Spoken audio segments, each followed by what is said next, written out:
All right, you guys, welcome to our first Outrun show. So we're here today. We're going to be chatting about a few topics with you. We're going to be talking about this whole crazy COVID situation and how it's affecting us here at Outrun Parkour. And we're going to be talking about what we're doing for students.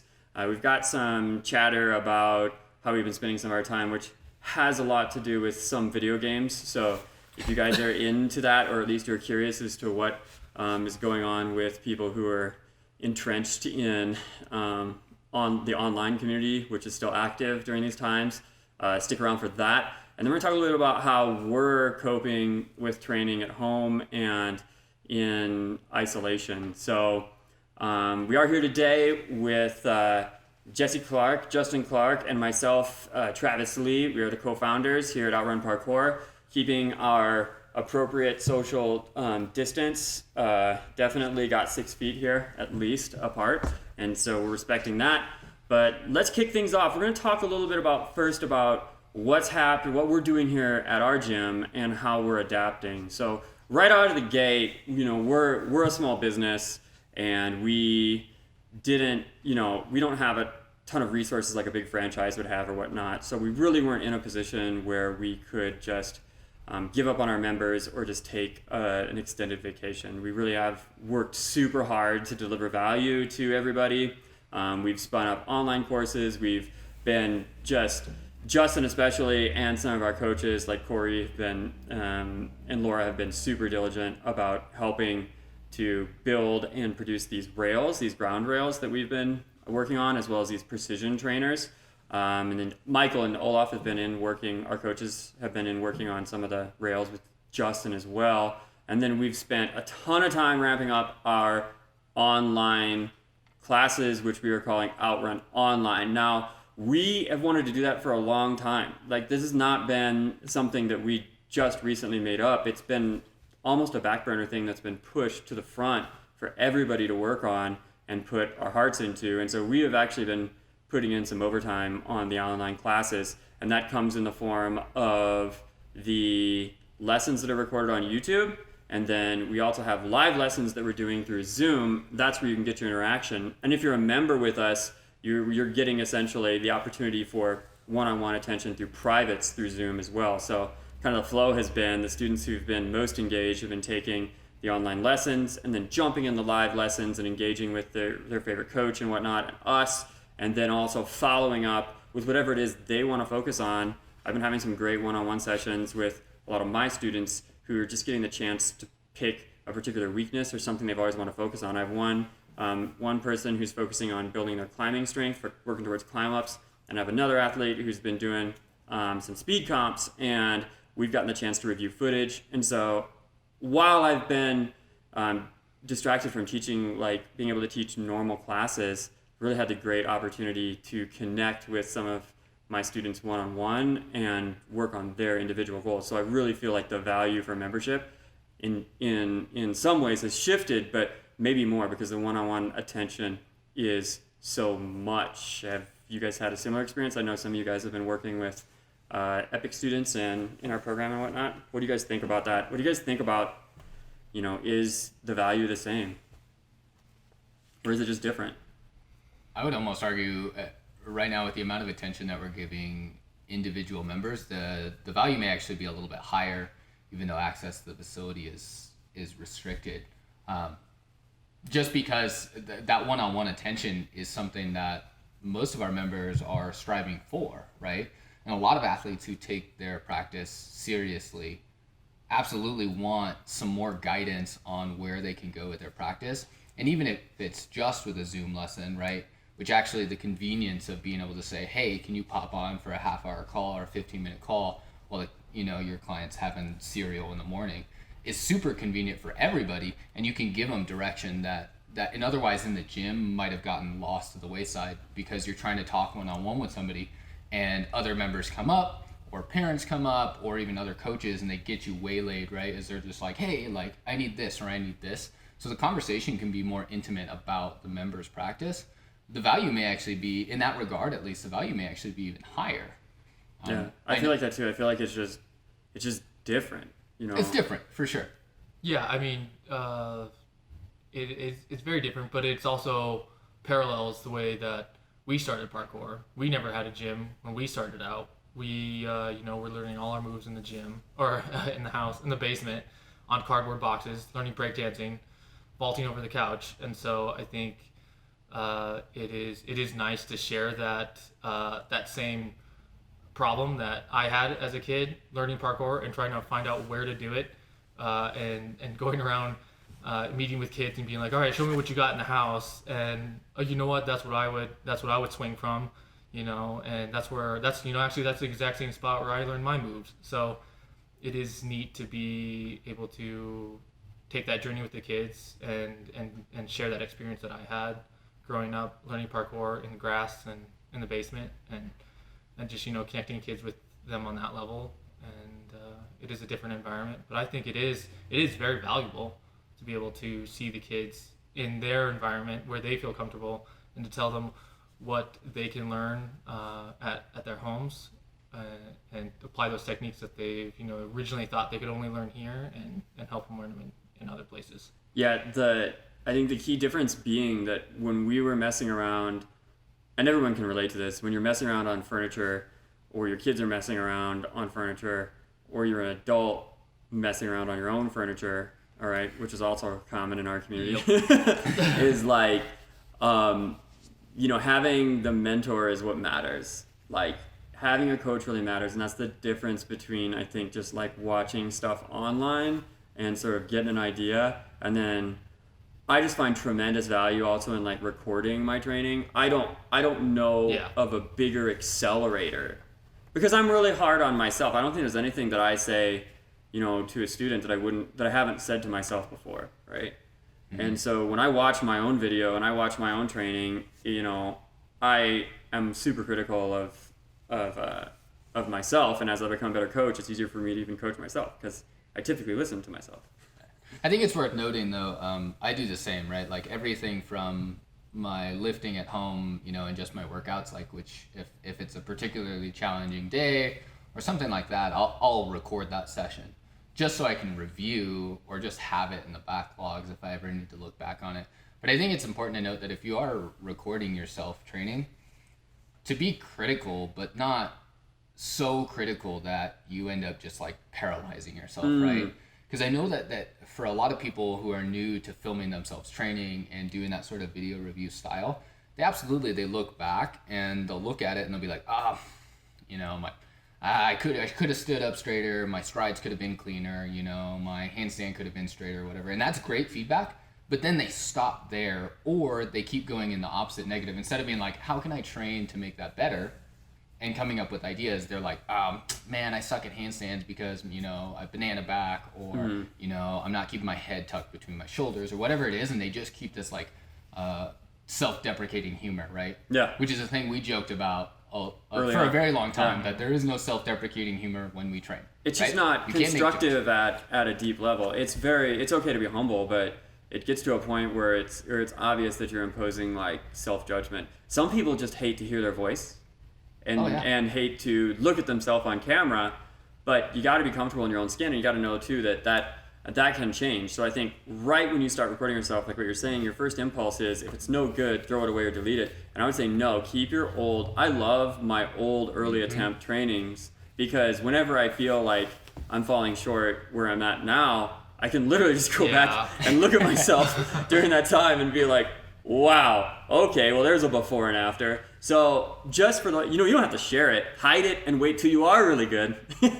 And then be like, oh, now I'm really proud of what I've accomplished. And when someone comes to you, because you will have this feeling, because people will come to you and they'll say, well, you always had this, or that came easy for you. But it's also good, fodder for that argument to be like, oh, well, actually, no, why don't you take a look at what I used to look when I tried this technique. Yeah. And it's great. It's also just good to capture the story of your life when you record things, because you don't realize now, don't think that you have to have a reason for it right now, because the reason may show up later, right? If only to explain like your narrative of your journey, you know what I mean, of training. Mm-hmm. Like, I used to not like my goofy sunglasses pictures from the early like 2000s, where every picture I took I decided that I needed to have sunglasses on that were really like not that cool. But I'm sure 10 years from now people will be like, oh, those were those like early 2000s sunglasses, man, where do I get those? They're $200 on eBay, you know what I mean?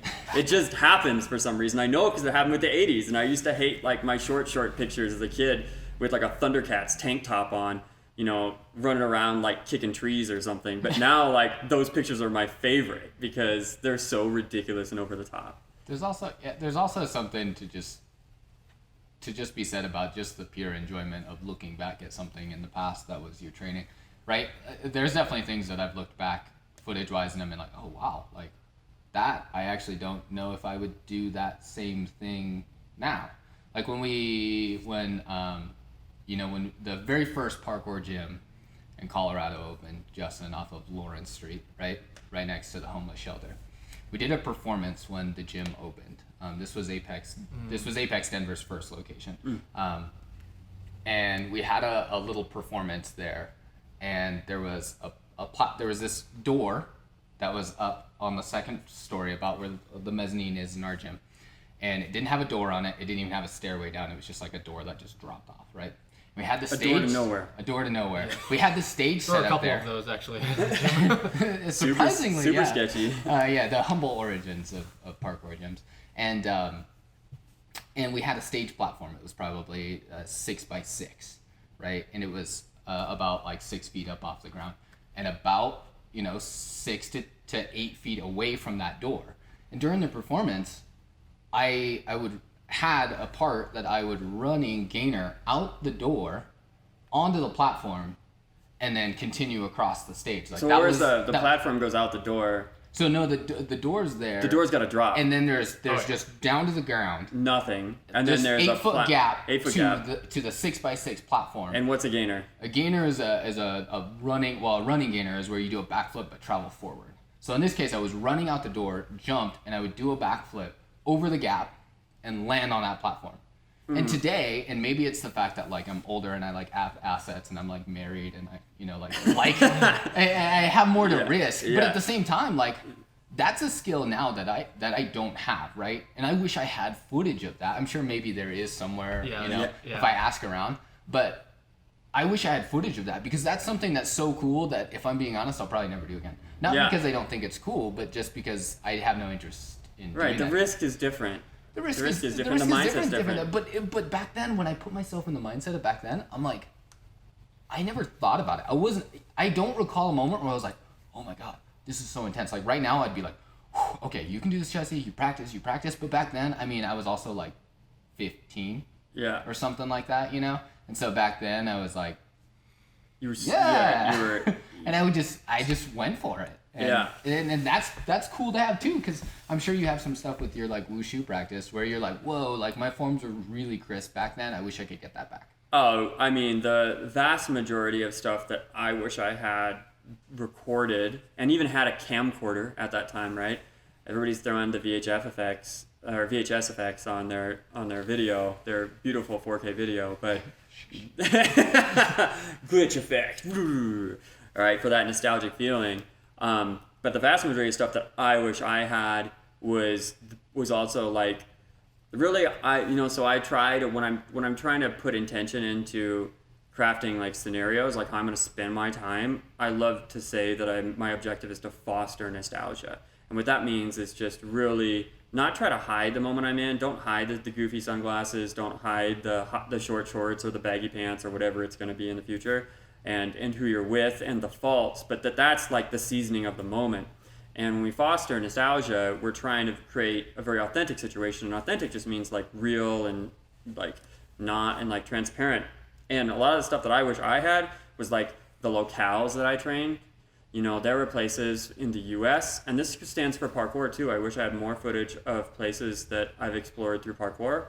And training with you guys, we are lucky enough to have at least one video, Apex Gone West, I think is what we titled it, on YouTube when we went and trained together early on. But there must have been 1,000 moments or multiple thousands of moments outside of that weren't captured that people would relate to. And that's what really matters is like, we're just in different places on our journeys in training, whether you're a new person starting out or you've been there for a while. You want to capture that and just archive it because later on you'll want to look back on it and experience it again. And when you Yeah. experience from a different perspective, it matters. Like I wish that like some of the temples that I trained at, I wish I had more footage of me at Shaolin. I wish I had more footage of me at Huashan, which is like a, ridiculously high, like 25-foot or 2,500 foot drops and elevations with like chains, and it's like the crazy mountain faces that have the wooden around the outside and just the chain planks that people would scamper around, or like the chest pavilion, which was just on a little peak, and it was just like a pagoda, and underneath the old masters would play chess.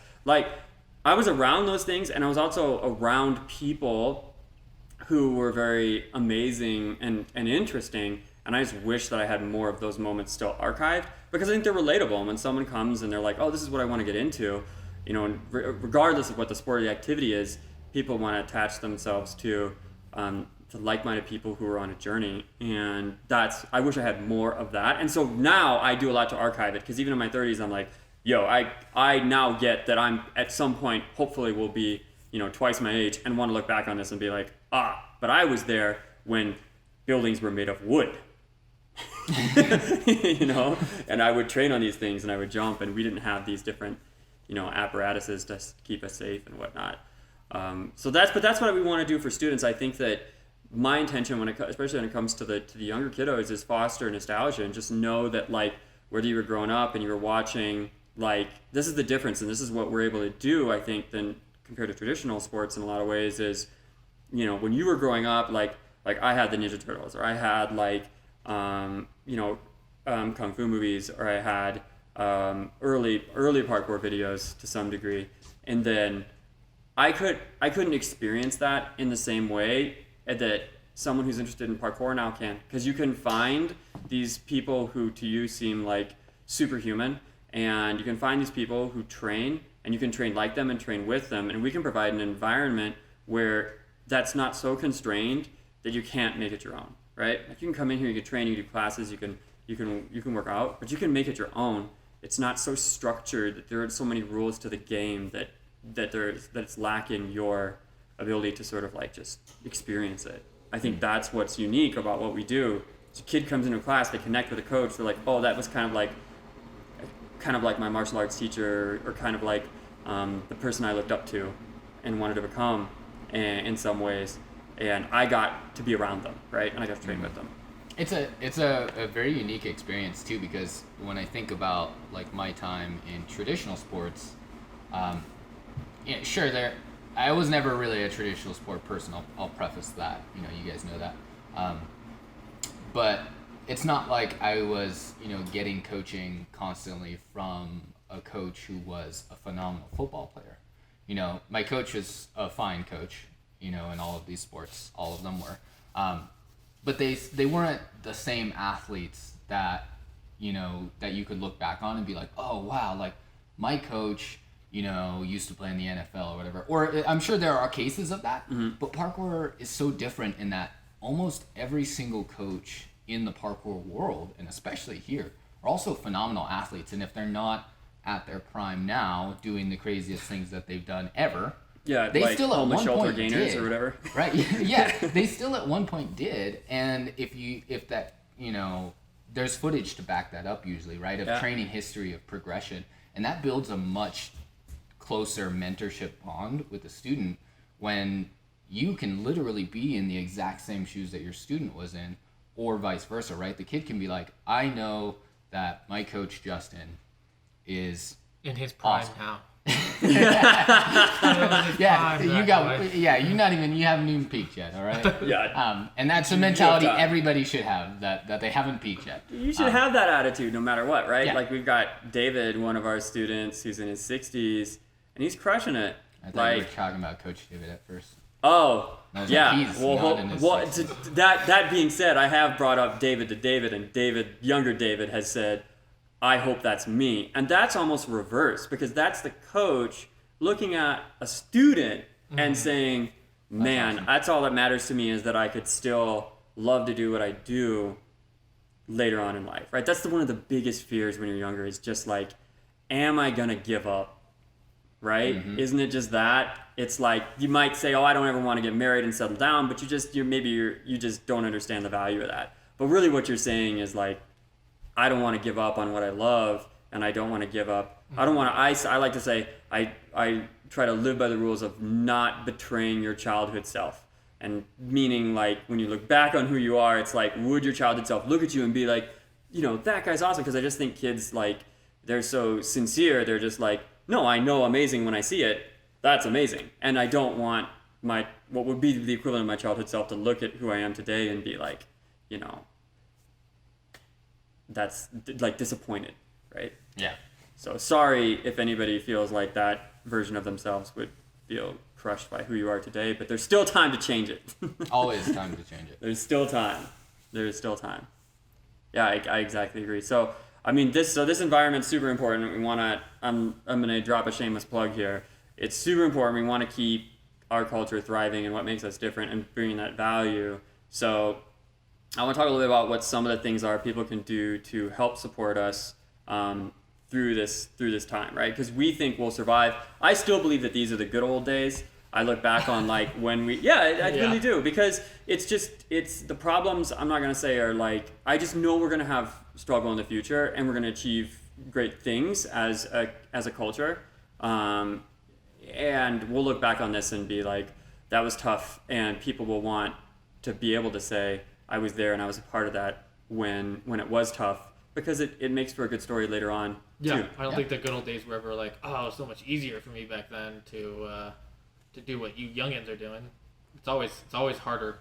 They're always walking up a hill, 2 gallons of water. So yeah, and speaking of water, like the floods, right? So Yep. when we first opened our gym, the first gym never in easier. Loveland flooded, and there's just, we had just started. There is just we're in a, not doing amazing yet, and the place is just underwater, literally. And so we're just there with like sandbags, like just trying to like shovel water out, and all the wood, all the features are unscrewed from the ground and piled up, and there's just pictures of us with like these buckets. And I look back and I love those pictures because I'm like, those were the good old days. We made it through, and that was grit, right? It was a test, and we made it through.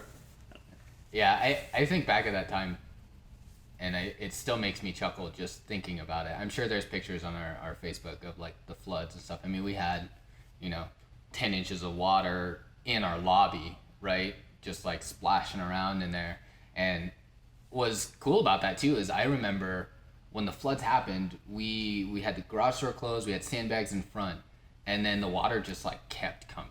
Because we were on that downslope, Yep. right? So the parking lot almost fed. I'm sure that's not up to code right now, but the water just like fed right to our garage door. Yes. And so no amount of sandbags would have saved us there.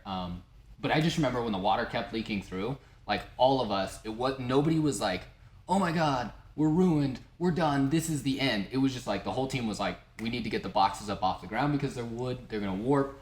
We need to pull back the equipment. We need to, get all the electronics unplugged, etc. And like everybody was just like, boom, go. And I still remember like splashing through with like my pants pulled up. Yeah. And like, I had like a poncho on even though I was like Inside. And I remember us all joking and stuff. And even though like that was a tough time, like we were definitely all stressed out. Like we kept that nice mentality, So I know that like our members that stick with us through this are also going to look back and have that same sort of like, oh, you guys remember that time where like we had that, we had to be closed and it was like 2 months and we were doing online lessons, everybody was scrambling, and they're gonna have that same connection, right? Of like that was some crazy time, and like I'm so glad we're through it, and like that was wild. And I remember my kid had to jump off the couch that I literally brought him to your facility to prevent him from doing. But now necessary evils mean that he has to use the couch to train. Right. And they're going to laugh about that. And that's going to be awesome because we are going to get through this, all of us, right? And and if we look at, like, if you just take a look at just, like, some of the long-term students, like Brad, who was there at that time, and his family, and they were like, oh, do you guys need, like, a pump? And, like, was giving us vacuums and pumps or whatever. And that's what we needed at that time, and they came through. And on the other end of it, like, now he gets to enjoy the facility that's evolved and be a part of that story. I think that's just super fulfilling because everybody just wants to be part of something and a story and contribute to the things that matter.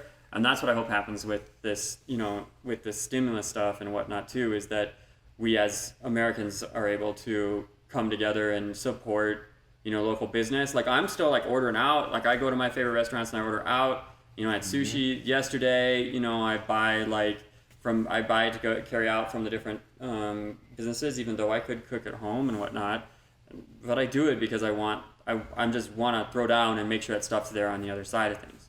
So how people can help with that, again, shameless plug, is that we did redo the website. So the website's new, fresh, cool. It has easy access for people to get value out of their membership to do the online lessons. All the instructions are super clear on there.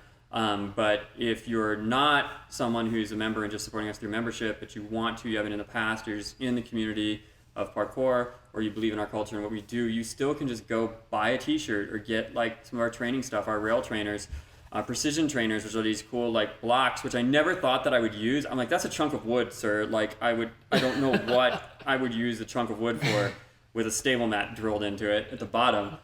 It is my new favorite toy at home. I swear, I like have one at home and like I just stand on it. I just stand on it like a cat sits on like a Roomba or something. Like I just sit on it for no reason that I can explain. I don't even understand why I'm on it, but I love it. And it's got the cool Outrun logo on it, so I think it's cool. So you can buy those things in the shop. That helps support us. If you can buy a gift card, we have some options up for gift cards if you know somebody who might want a shirt or whatever, and you can use those in the shop. You literally buy them, you get a code, and then that can just be used in the shop.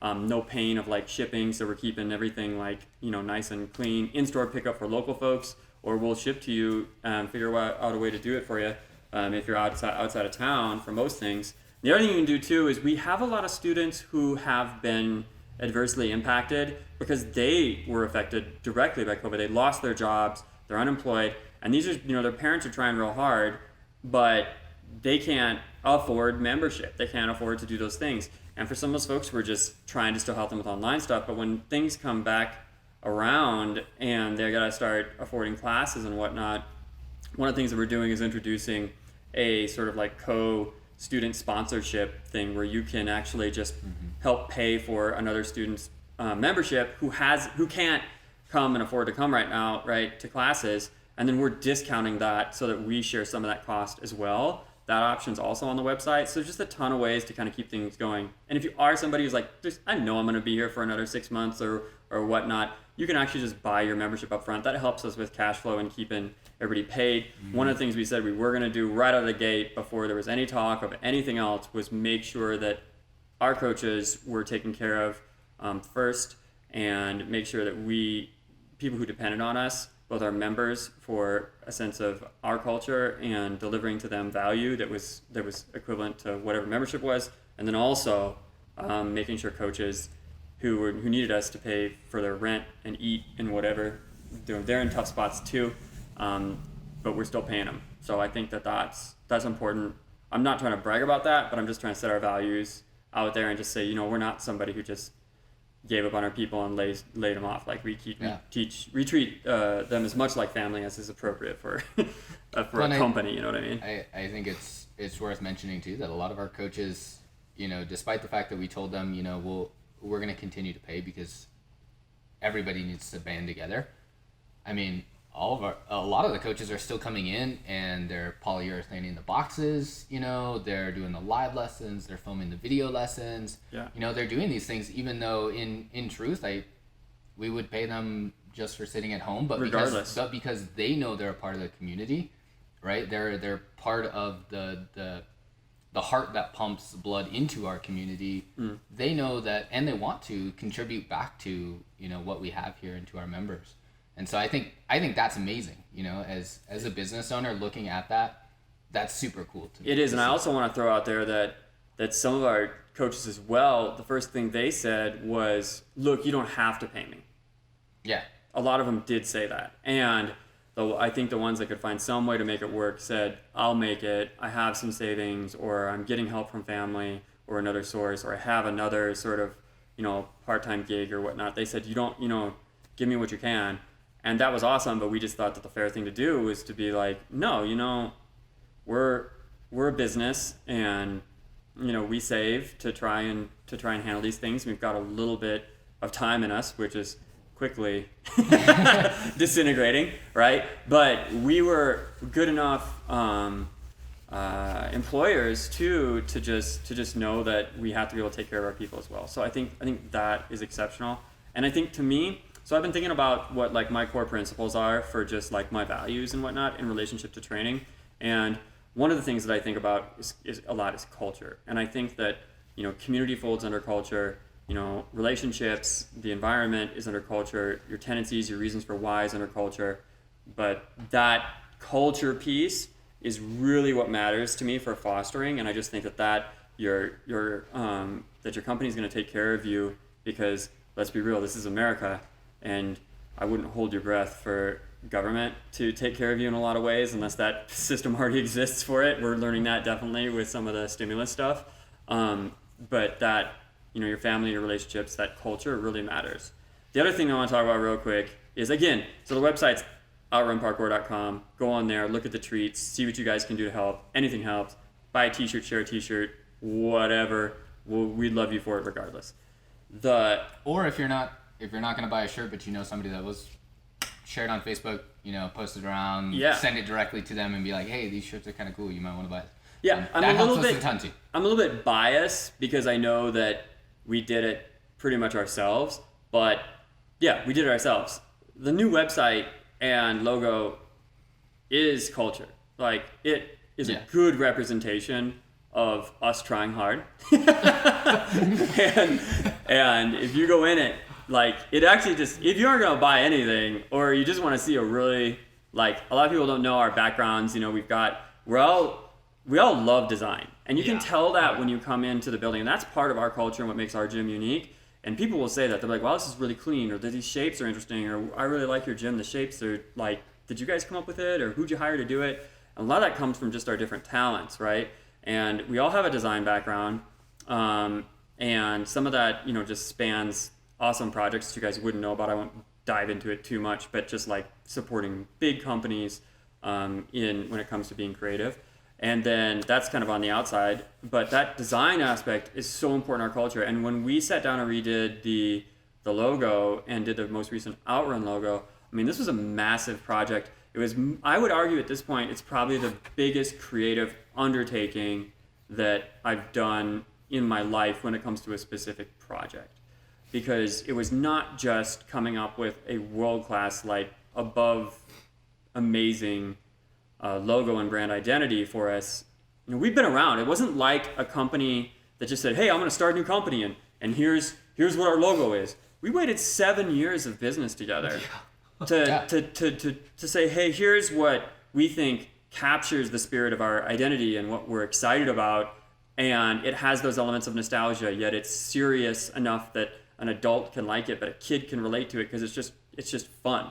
And even the creatives that we worked on it, they said, this has been one of our more fulfilling projects. We're looking at what we do differently because of how you guys have approached this project. And these are people, these are companies that are really big. Like, we went enterprise. These are people who like work for Disney and work for Warner Brothers. Like, this was not a joke, and we were doing things at a very high level. What's up? Twitch, more relevant. Which is more relevant. We'll spin into that in a second, right? But know that, go to that website, and you guys will like you'll start to capture it. You should capture it. Check it out. So the other things that I was going to bring up that were values-based things, and I won't dive into it too much, but just so that I'm dropping these three because I'm really thinking about them. Okay. The next one is discipline, and that's what I think makes what we do. That's like the practice. That's the skill. That's the hard work. That's the adaptability. That's like, why is our mindset to, when the gym floods, to get the buckets instead of just, you know, throwing our hands up in the air and being victims, or seeing ourselves as victims in that situation, right? Just seeing it as an opportunity, as a challenge. Like, we always make the reference of Goku, like, what's Goku's mindset? Talk a little bit about like how Goku takes challenges. If you don't know who Goku is, it's a Dragon Ball character. You know, just Google it. Yeah, just Google him.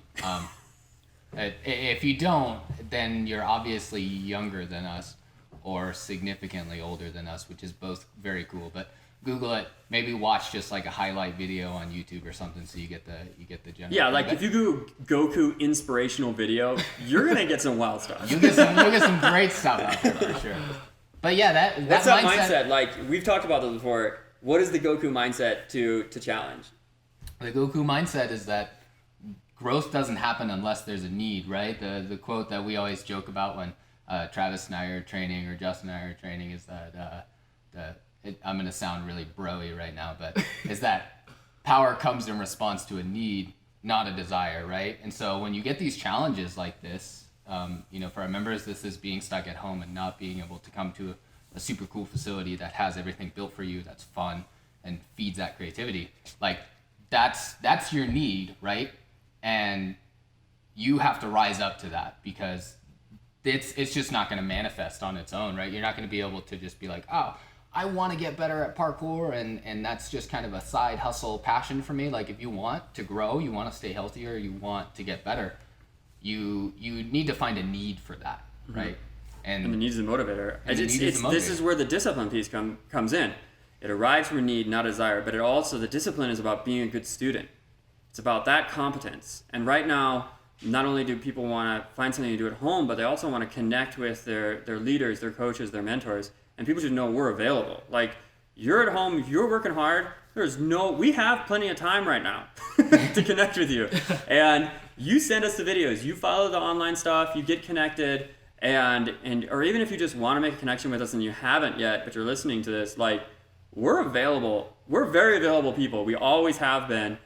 But the channel, and right now the need is there. It's not just the desire of, oh, I'd like to do some more work with my coach. Okay, now the need is there, because it's the access to the gym directly is restricted. So your normal environment for that's gone. You as a student have to foster the discipline to work on your discipline, the noun discipline, right? Yes. As a parkour athlete, as a mover, as a student. Just in general, that's a competence. So that's the discipline piece that I value. And the other part, the third one, is spirit. And when I say spirit, I mean this is the experiential depth of what it is that you do. Now, what I mean by that is how rich is the experience. I don't want to bash on group fitness because I think it's great. I taught it for a long time. I do it. I still participate. But there is a difference between walking in a class and just being subject to the information and really trying and really experiencing it. The difference that I would explain is, recently I did a speed comp down, Apex in Denver, and Ryan was doing the little speed comps down there, and it was a little more open format, a little more relaxed or whatnot. But I went down and I was doing the runs, and there was a course, and I'm running the course, and I just wanted to throw my headphones on and just breathe it all in and just do it.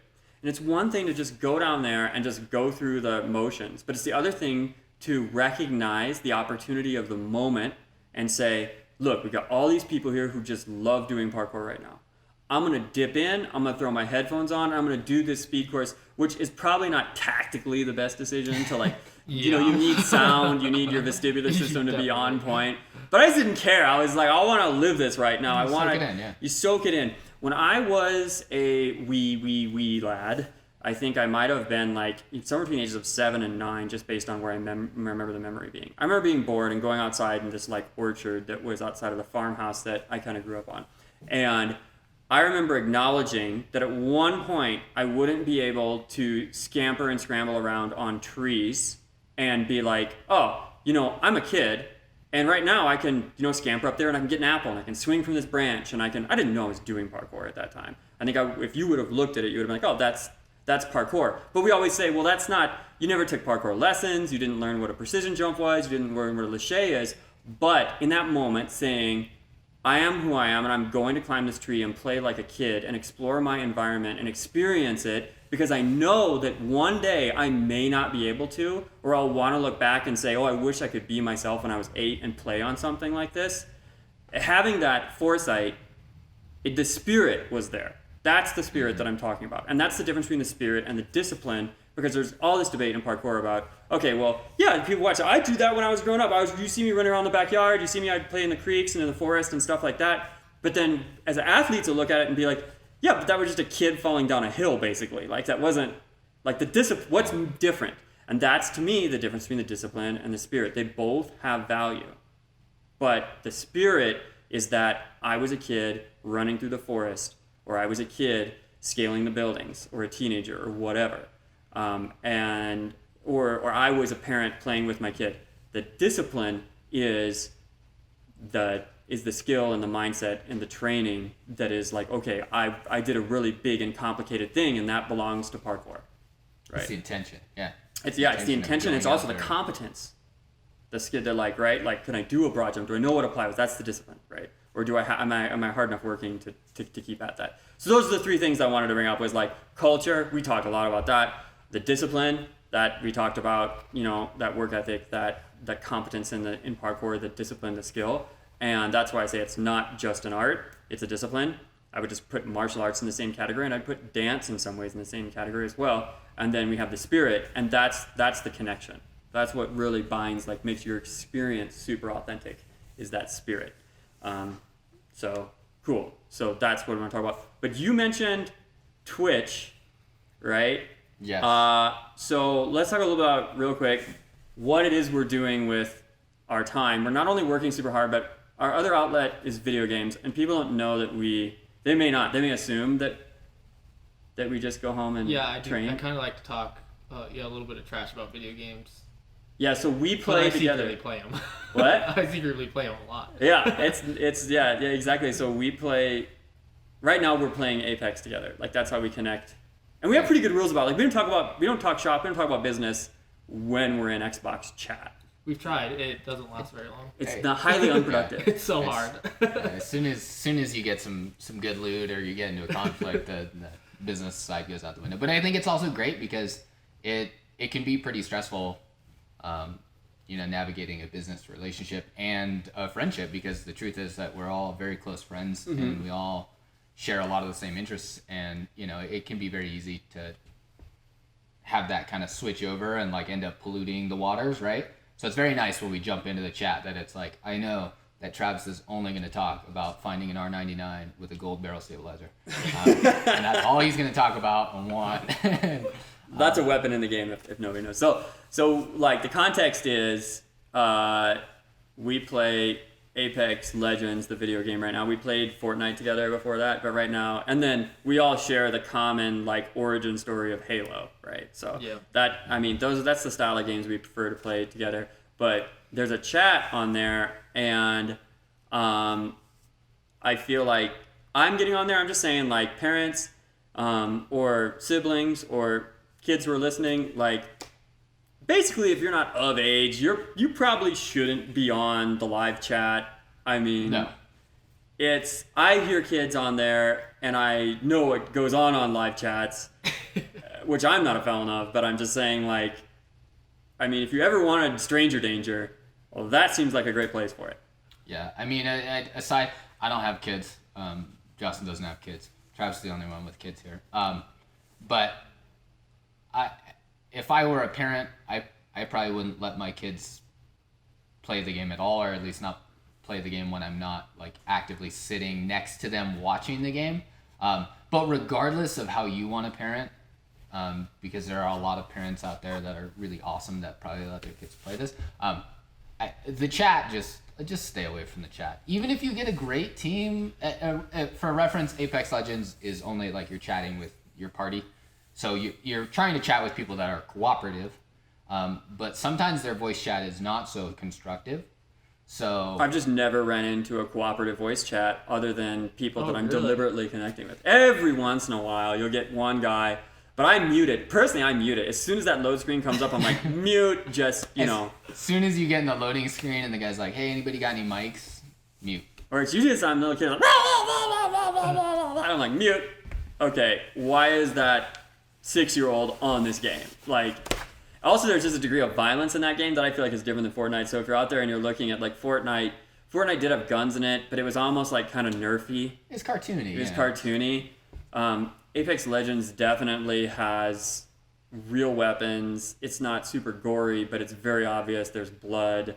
You're becoming quite desensitized to violence in a non-playful manner, I think, in that game. It's just a little more serious. You're probably looking at teens before I feel like that game is appropriate.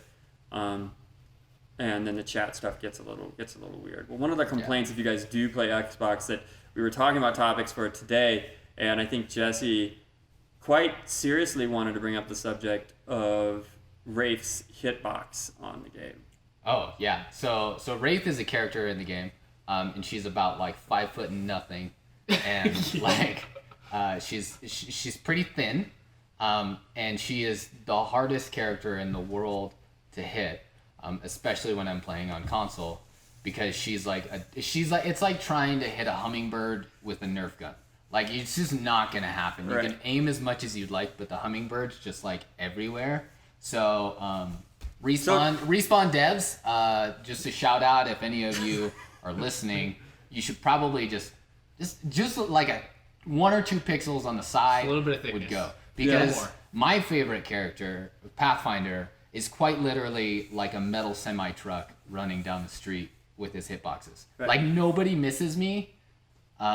Because the character is just so big. It's not quite Gibraltar big. But, it's Optimus Prime with like a grappling hook. Yeah, exactly. Like, you can't really miss him. He's super fast, but you still can't miss Optimus Prime. Right. So, yeah. It's a truck. And then explain to parents and anybody who's listening who doesn't know what a hitbox is. Hitbox is when you're playing the game and the reticule of where you're aiming is hovering over. When you click the button for fire or activate or whatever, hitbox is if that's overlapping, it will hit. If it's not overlapping, then if I click, if my reticule's here and the hitbox of the character is here, that's a miss. They have to be a direct overlap if it's a hit scan, which we won't get into video game stuff too much. But if it's over directly and I click, that's a hit. So the smaller the hitbox, the harder it is to hit somebody, and that's usually measured in pixels for resolution. Yeah. So it's basically the target, though, right? Exactly what that is. And I think some people don't know that video games, especially like first-person shooters, where you're going and or even jumping to anything, I guess would be more easier to understand because the physics of it, the target areas for different characters in different video games is actually different, and I don't know if everybody knows that. They just assume that they're like all bad. You know what other video game tips? Is latency the right term for the screen?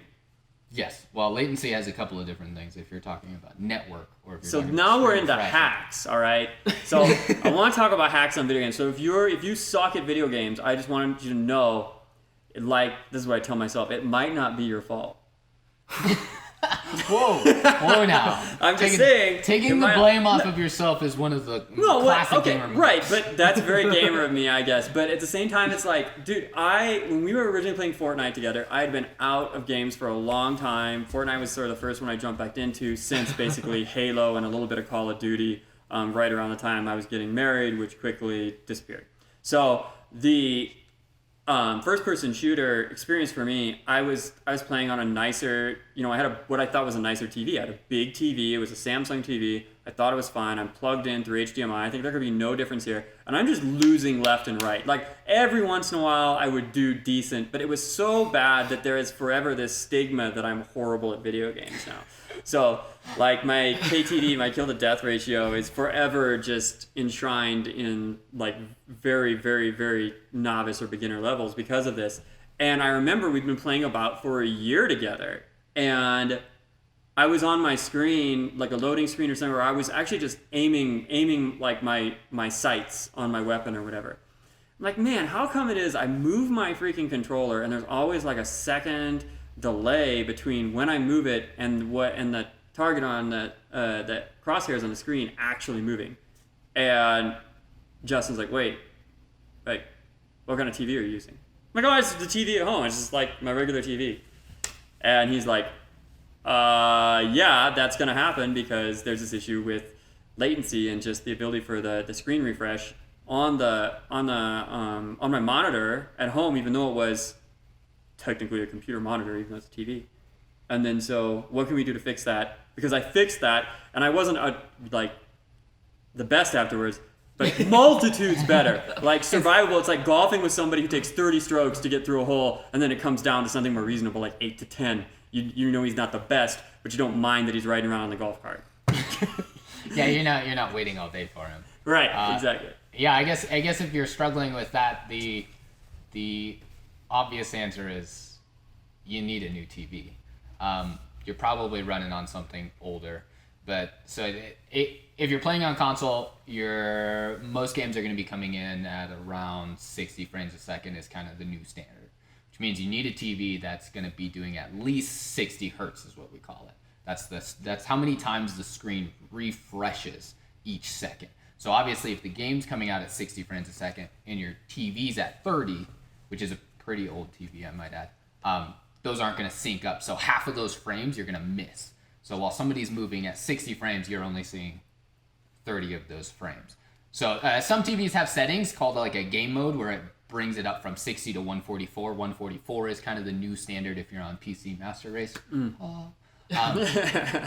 If you're on PC, 144 is what you're shooting for, but a minimum of 60. So you can kind of adjust your TV settings and look in there for like a game mode, or if you can adjust the screen refresh rate. Sometimes there's an HDMI port specifically for game mode, depending on like, I think Samsung has like its own name for it. But sometimes just plugging your Xbox or your PS4 or whatever into that separate port can increase the screen refresh rate. That's a possibility, but the easiest solution is to, if you're a kid, to do extra chores for mom and dad. And no, if you're a kid, just keep losing. Like, I gotta get some wins. Like, Yes, I don't we need people to not be better. I don't need you to be any better. You have time. Train this way. This is the discipline, right? Learn to be good at a slower refresh rate. Then when you actually, grow up and get the money to buy a TV that's fast, you'll be amazing. You'll be incredible. Yeah. And the other hack is like, I got one of those super widescreen TVs. What's the ratio? Like 2400 by 1440. Yeah. And then I actually got another like inch or two in the peripheral vision. So now I can actually see what most people don't know, that they actually aren't looking at all of the screen that's available to them when they play the game. They're missing like imagery on the outside. Yeah, you're missing peripheral. Also, you could adjust your FOV, field of view, it's called. So it's at default, games are usually set around 75 to 80, and that's like, I'm seeing this window. You can adjust it. I think Apex lets you go all the way up to 110, which is like looking through a fishbowl. Right. So basically, you stare like a goat, right? You can just see almost all the way around you. It adjusts. There's a sweet spot because if you go all the way, people in front of you are like rail thin. Like everybody becomes a Wraith, and Wraith becomes a line. So that wouldn't benefit you here if you go all the way to the 110. But if you find that sweet spot, I like 95 to 100. It has a little bit of a fishbowl effect, but not so much that like, I'm affected. I get to see like my ears of my character, which is weird.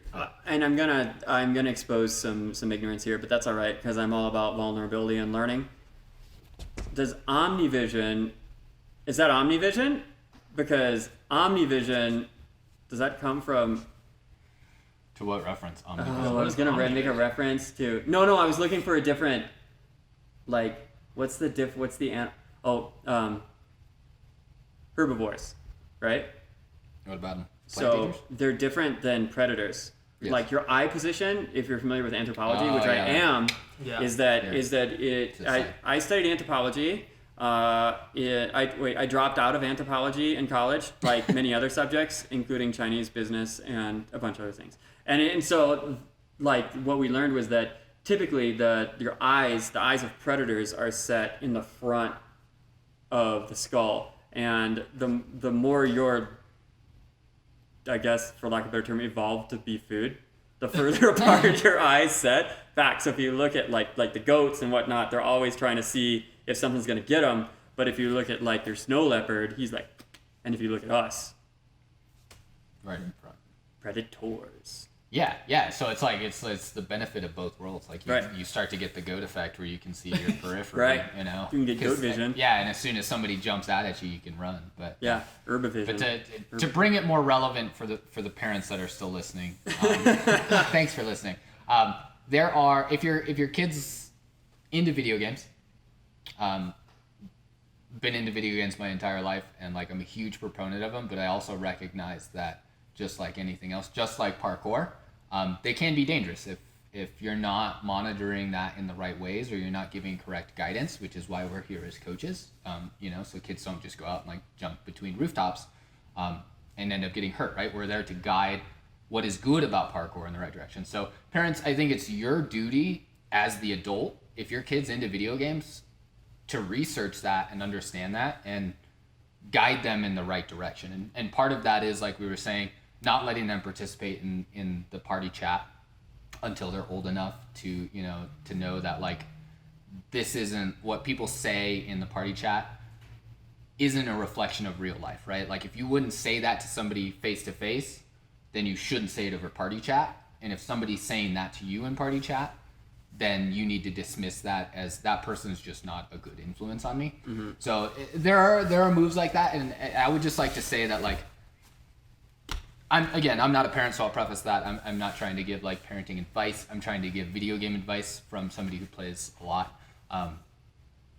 Parents, do your research. Like research games. There are a lot of amazing games out there that are appropriate for kids. I still think Minecraft's really good. Like there's engineering fundamentals. Like my daughter Nova just loves Minecraft. She actually is playing it with Candy, my wife, and she's building like amazing like fantasy. Like I'm like, hey, design us a new house, but give me a gym and I want a pool and that, and she just does it. Yeah.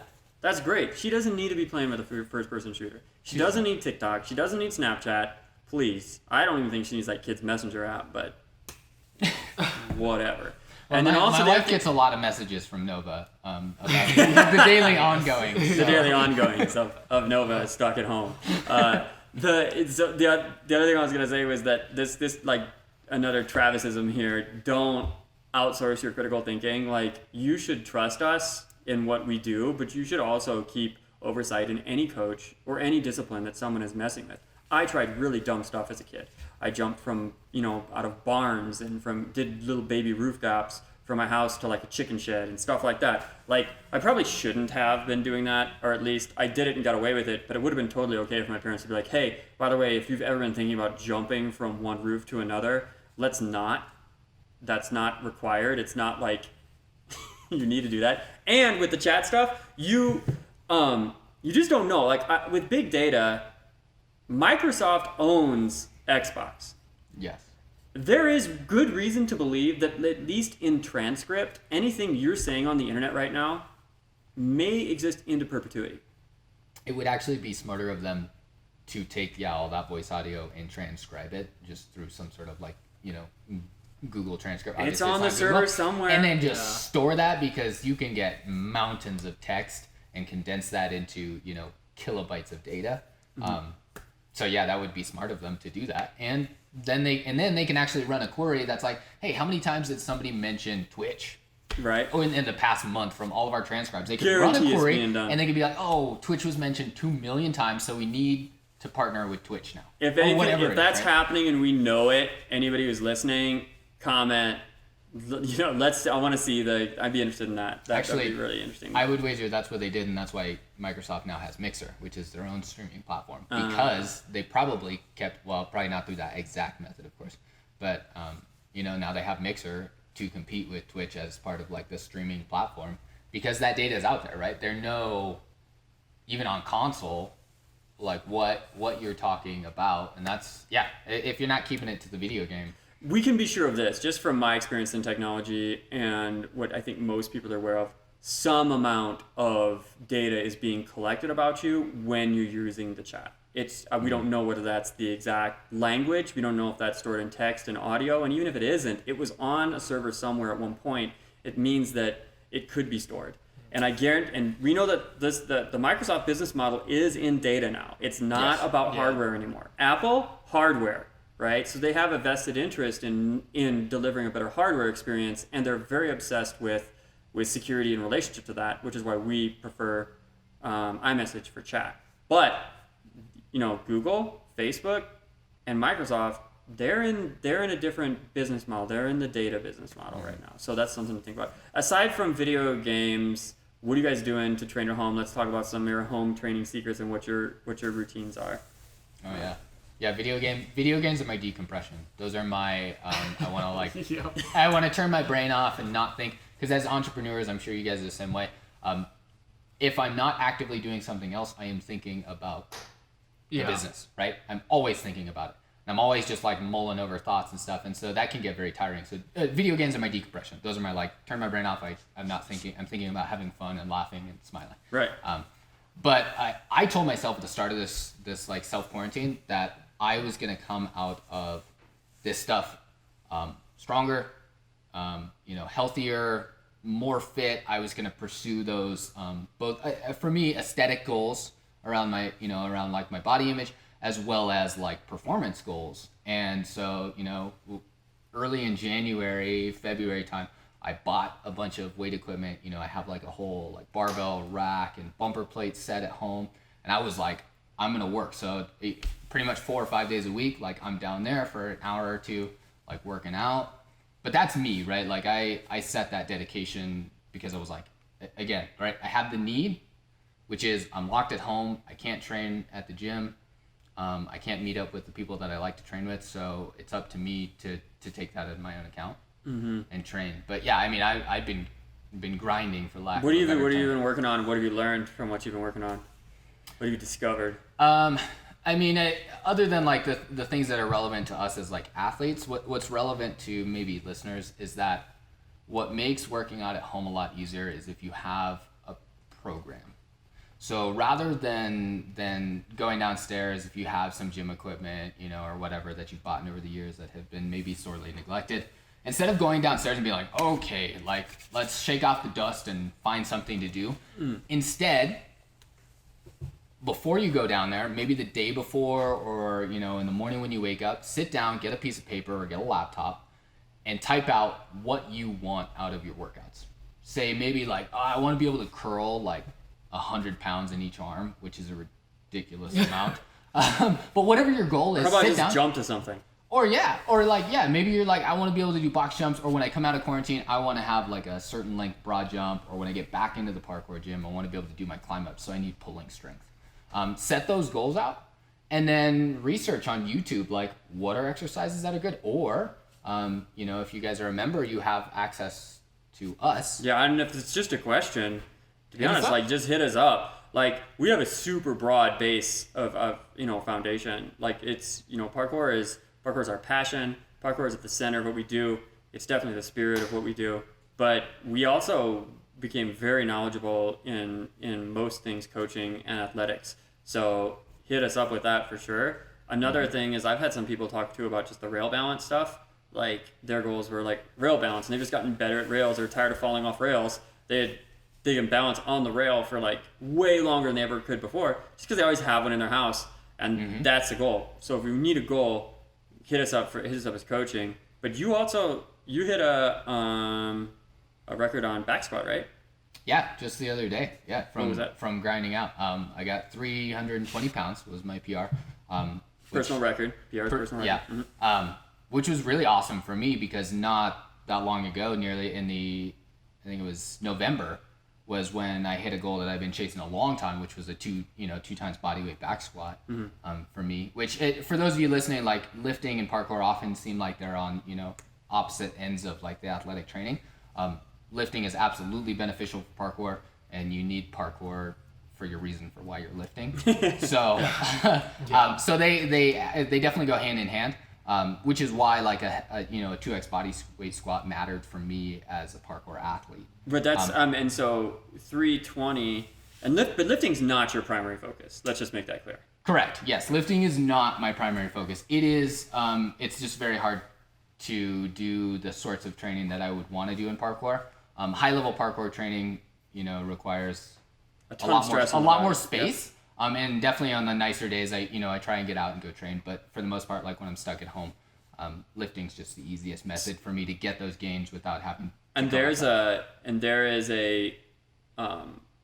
video of this, so you probably should post it. I think people should see it, but you don't have to. I'm just saying, put it in the bank for when you get a 400 back squat or something ridiculous like that, right?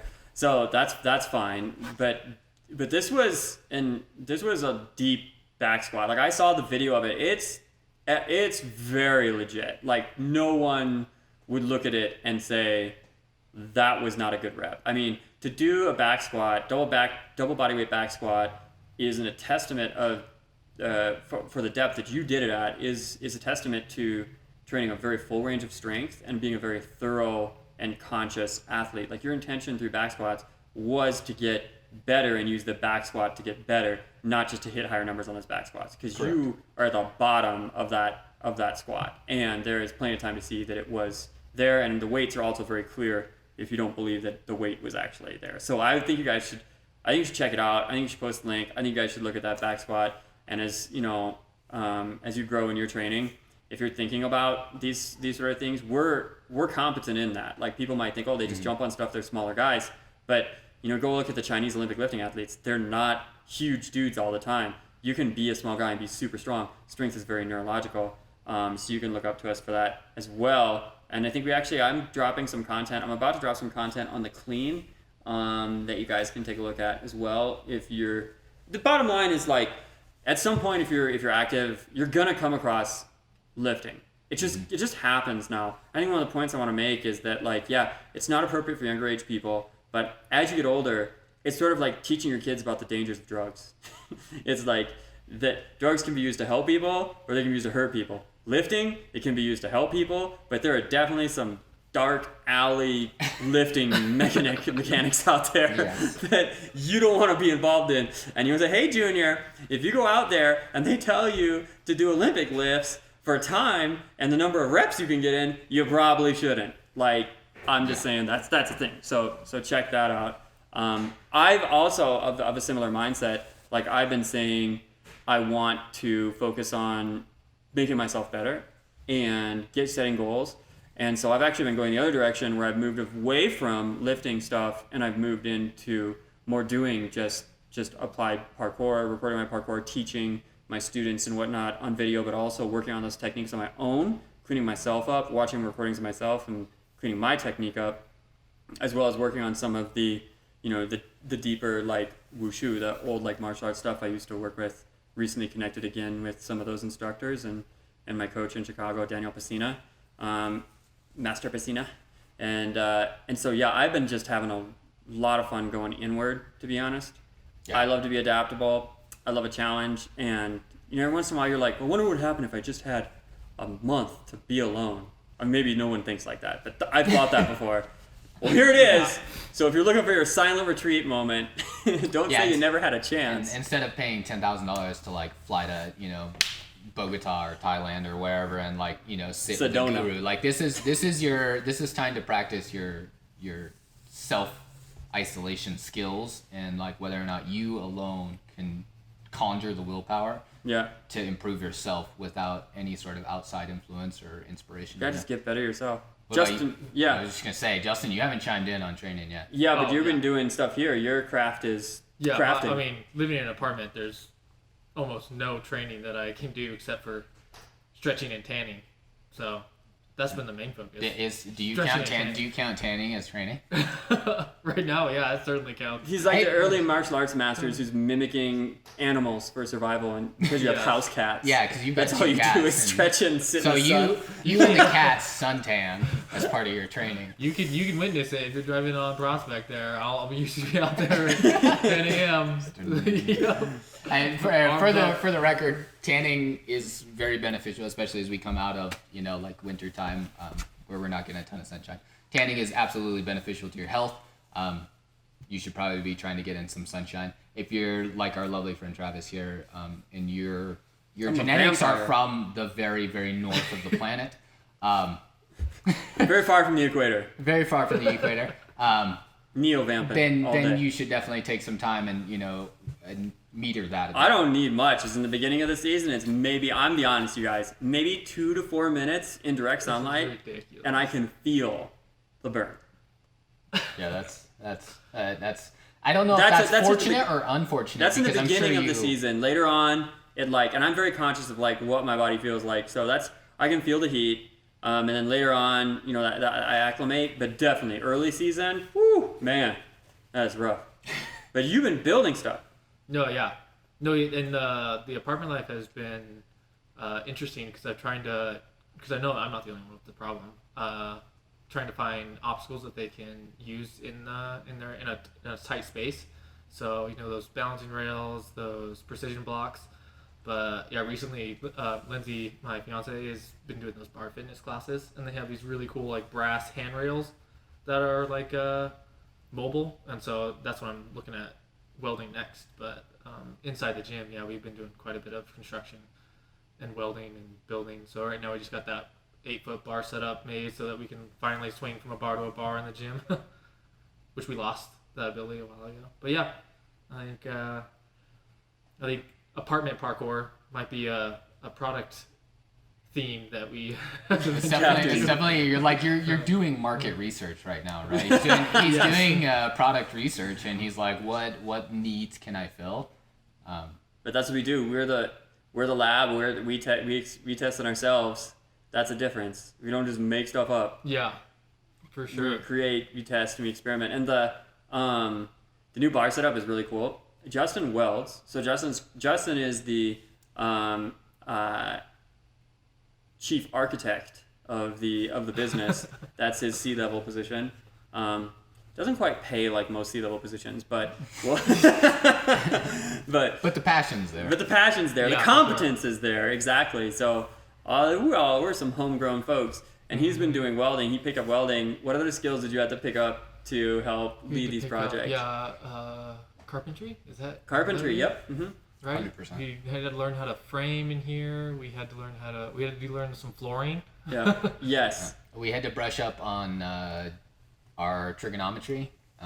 Yeah. Because when we started out, right, like I think Justin and I had like one impact driver and like a reciprocating saw. And so we were like, how do we get the angles and the measurements and get the right cuts with this? So there was definitely a lot of math going into, especially when you're building like a plyo box or a vault box that has those angled cuts, going into that Justin's always been really good about, like, you know, being able to figure those numbers out. It takes me to build a box like probably, you know, an hour and a half or so, and I have to run through my numbers like 4 times. Yeah. And Justin's like, he's like, oh yeah, to build actually the thing that we're sitting on, for those of you listening, is just like a giant multi-leveled structure that's probably 20 feet by 12 feet wide. I saw Justin straight up like estimated how much wood we would need before we went to Home Depot, and I think you had to do like one extra trip to Home Depot to buy one extra sheet of plywood because we were just a little bit. But that's a super high KTD for that's some super efficiency that like I just don't have. So Justin's definitely really awesome at that. Yeah, I don't think people may not realize how much you have to think about a box in here. You think, oh, I'll just make a box. But if we did that, we'd just be like it'd be the equivalent of like CrossFit gyms where there's like the like we have a few features that we've ordered in, and hands down the stuff we've ordered off site to bring in to jump on has been the worst stuff that we have in the gym. Like some of these plyo boxes that you just get online, like they're just too top heavy. You know, it's one thing to get shinned on them, but another thing we do is we put rubber on top of them. We've done that for a long time, for a couple reasons. One, for some people it's easier to grip like me who have really dry hands, but other times it's just like there's some contrast between the wood, the colors of the wood, and then also they're a little softer than wood if you were to get your shins on them or something like that. It grips a little better. So there's some good reasons to do that. That's a little secret. That's a little spice, a little secret spice. Yeah, so that's awesome. Well, guys, I'm becoming aware of how hungry I am. Yep. And so we're gonna wrap this up. So you guys, again, thanks you guys for listening. We're gonna be doing these episodes regularly, so make sure you guys like, subscribe, hit whatever notifications on whatever platform we have here are. Hit up the website, outrunparkour.com or outrunonline.com. Check out the shop if you guys can. Throw down on a shirt. Do whatever you can to support us through the COVID crisis. And we promise to triple, quadruple, exponentially we'll get some trigonometry out. We'll make sure that the value back to you is multitudes more for supporting us and being a part of our culture. Thanks so much, and thanks for listening.